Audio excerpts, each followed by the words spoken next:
Eala's tears of joy. 20-year-old scripts history becomes first Filipino to. Eala has made the kind of history that transcends sport.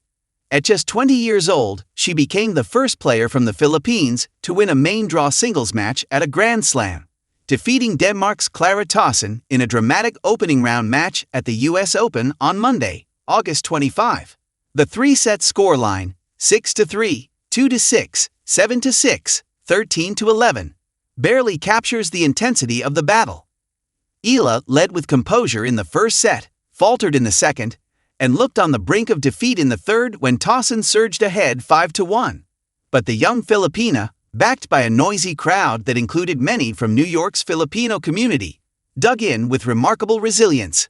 Point by point, she clawed her way back, eventually forcing a tiebreak that stretched into the kind of nail-biting finish that tests every ounce of nerve.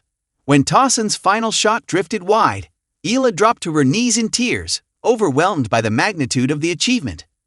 For the Philippines, a country with a rich sporting culture but little tradition of tennis success, Eala's victory is a breakthrough decades in the making. No Filipino player, male or female, had ever advanced beyond the opening round of a Grand Slam singles draw. Eala's triumph not only rewrote the record books, but also sent a surge of pride across her nation, where she has long been seen as a trailblazer.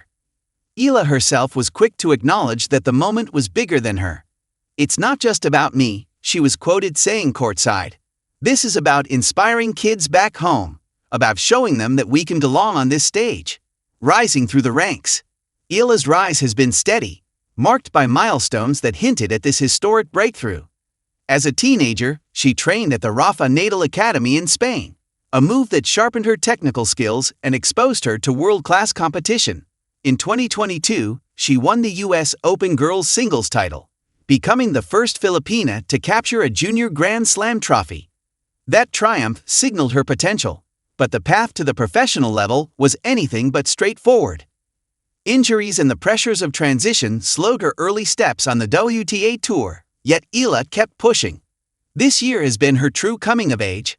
She made headlines at the Miami Open by beating former Grand Slam champions and reaching the semifinals, a first for a Filipino player. Later on grass, she reached the final in Eastbourne, again breaking new ground for her country. Each of those moments felt historic, but nothing compares to what she achieved in New York. Filipino diaspora at Flushing Meadows. The Filipino diaspora made its presence felt at Flushing Meadows, waving flags, chanting her name, and transforming the grandstand court into a sea of blue, red, and yellow. For many, it was a moment of collective identity, watching one of their own succeed at the sport's highest level. Back home, news of Eala's win spread rapidly. Social media lit up with messages from fellow athletes, politicians, and fans who hailed her as a symbol of perseverance. For a country where basketball and boxing dominate the sporting spotlight, Eala's success is broadening the horizons of what is possible. The road ahead for Eala. Eala's journey at this year's US Open is far from over. Her second-round match will offer a fresh test, but regardless of how deep she goes in the draw, her place in history is already secure. What matters now is how she builds on this moment. With confidence growing and experience under her belt, Eala has the chance to carve out a long and impactful career on the WTA Tour.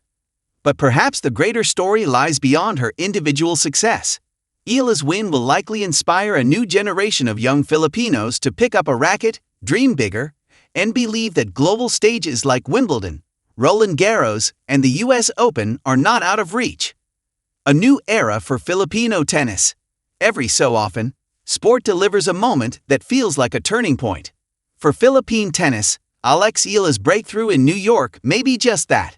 The tears she shed after match point were not just the release of personal emotion, but a reflection of what the victory means for her country.